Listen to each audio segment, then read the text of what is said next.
Okay, so this is a Power BI goals screen here. So on the left side, on the left menu, you have goals option. So if you click here, this will give the list of available goals what you have.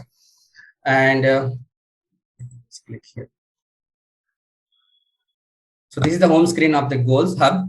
We call it as a goals hub here. And here on the top, it's just things what the goals we have created. It has given here and the goals what we have created here. If you have not created any goals, then it will give the sample goals available to you.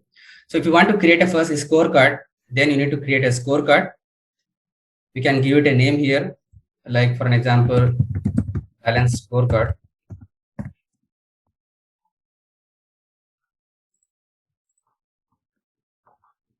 And the sensitive label is we can set up at a tenant level that it is highly sensitive information available there or not.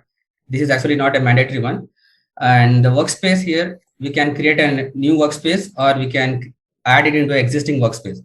Here, for an example, I'm creating a new workspace here. Let me zoom this here. So the workspace name.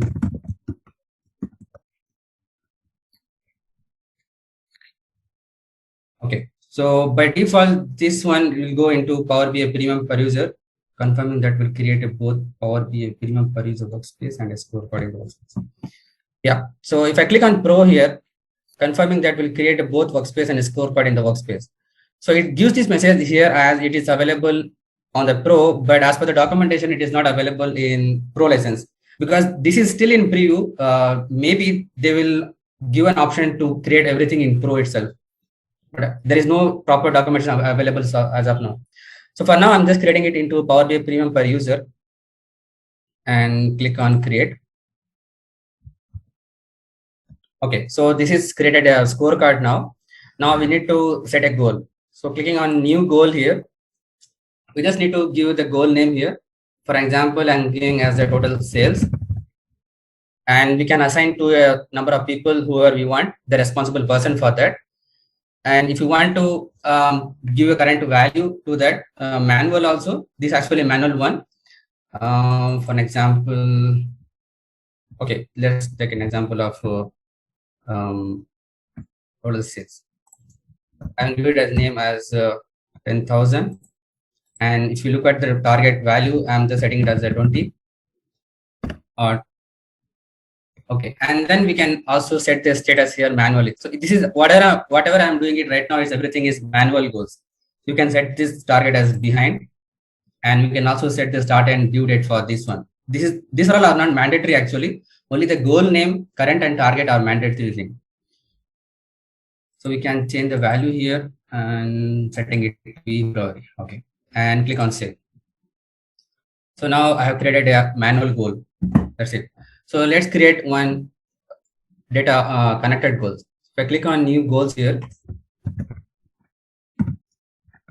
total says auto, and here we have option connect to data. If I click here, then this will give me the list of available data set which I have. And if I click on any of the data set here, and I need to click on next here, this will open up the report of the data set. It will take some time based on the data, and this is the report actually, and we can select any of the data points here.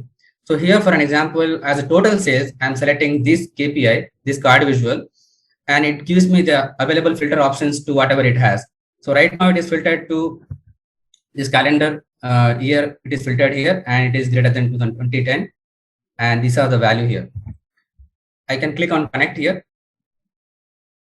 Then this is the current value. And if you want to set up a target of that, you can set up a target value under that. And if you want to do it manually, it is also possible. And so for example, if I set it to be 30, and the status is still, I'm setting it to behind, and we can set up a date range however we need. And if I click on save, that is done. So if you want to create a sub goals out of it, then you can click on new goal again. You can click on this one. Then you have option like add sub goals. If I click add sub goals here, we can create here. So total sales North America. And also again, I'm going to same data set just to select the level at the secondary stage.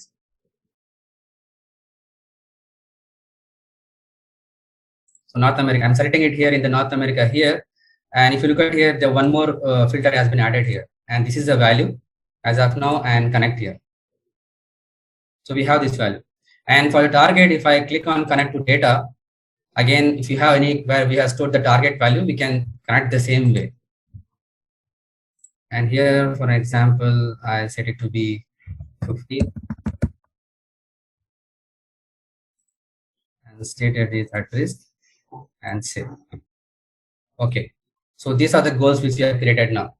Now is the time to update those things, right? So first of all, for the manual goals, if I click here, then this is the one data point I have.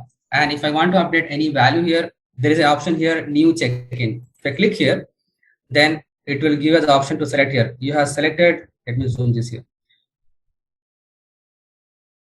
Okay, if you are writing it on the same date, then it will overwrite whatever you are doing it right now. So I'm selecting a different data point, like I'm selecting it for the Monday date here and updating a value from 10,000 to 11,000 or 12,000. And still I'm setting this value as at risk, manual, everything manually. And if I want to add any kind of note here, still need more input. Okay, if I click on save here, then the graph gets updated here. Like you can see the trend here. And also whatever the notes I have mentioned on each and every date, each and every check-in, everything is added here. That's actually a good point. And if you look at in the history here, that is also, we can see how much percentage it has changed from one to next updates here. And also we can set up the automated status rules here. So right now, the status what I have set is is manual. If you want to set up automatic status rules, that also we can do that. I will show you in a moment. So the settings here, adjust setting for these goals, set tracking cycle, select the interval shown on the goals visual. This doesn't impact data refresh. So as this is a manual goal, so there is no frequency for that. But if you want to track something else, like daily basis, weekly basis, you can set up it here. The graph will change accordingly. If I go back to this one, this total says North America. And if I click here, then this is one data point here. And even for this automated goals, there's like the connected goals also, I can update the value manually here. Like if I select here, I can update the data points here. I cannot able to update the value, but I can just add note here and the status also here. So changing date to 10, still I'm setting it at risk, and the values also I'm putting it at risk. Save here. And for this one, it has data point here. Now the status rules. So if you want to create a status rules, you can click on new rule here. And if the value, which is this one, the value will change here, is greater than how many percentage of the target one. So if it is greater than 10% of the target, then the status should be as completed. So for information, there is no option as of now that we can change this status name here. Right now we have this not started, on track, at risk, behind, overdue, and completed. So if you want to add multiple conditions, you can also do that. If the value is less than 100% of target, then it is at risk. And also if the value is less than 80% of the target, then it is to be behind. Okay, if I save here, and if I close this, then the strategy automatically changes here. So right now it is 2 and it is 11. It is far more below to that. So it is set to as 11 here. Now the comment, you can see it on each and every goal. If I click on this text box here, it will open up the comment window. Here we can set up, see whatever the comments we have it here.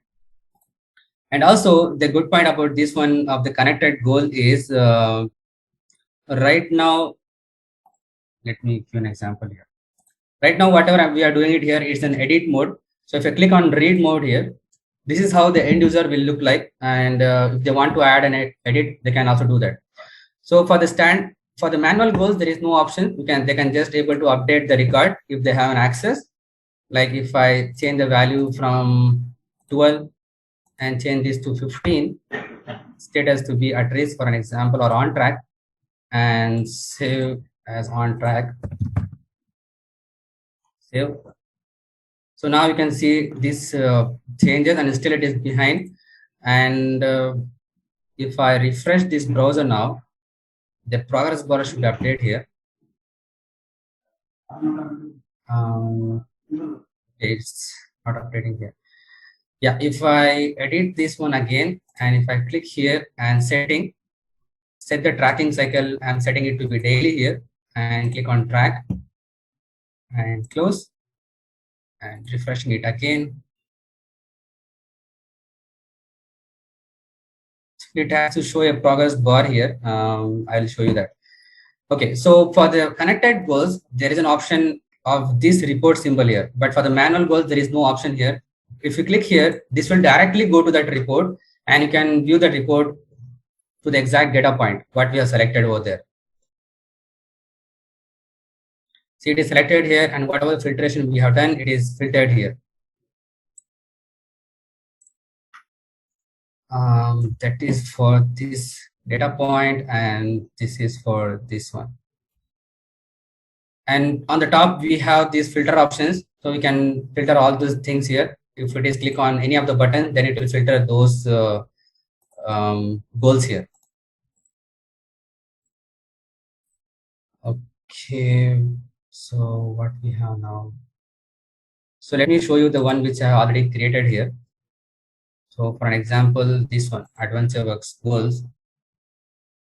See, if I click on this one, edit here, and if I select this goal, this is also the same thing. I have updated everything here day by day manually, and each and every status here. And if you look at the history also, it keeps a track of the history here. And the set rules, there is no rules here, and settings also no settings here. So this actually shows a graph for a small graph, which we can predict the performance of how these goals works here. And we can see the comments here. And for this one, this also everything is manual goals here.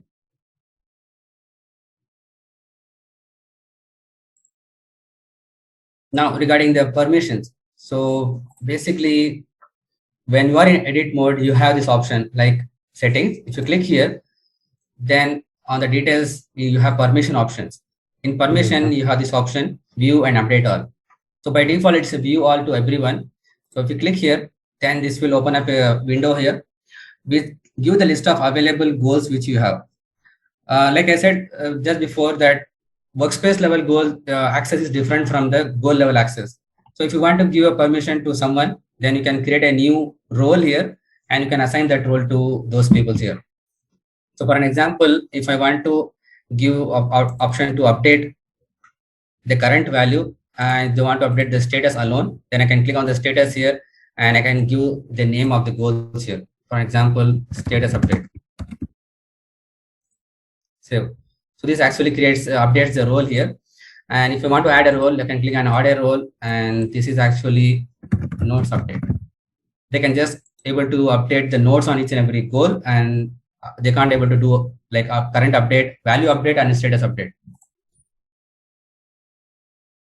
And the default means is actually this is default. So whenever you share these goals to others, then this role will applicable to everybody.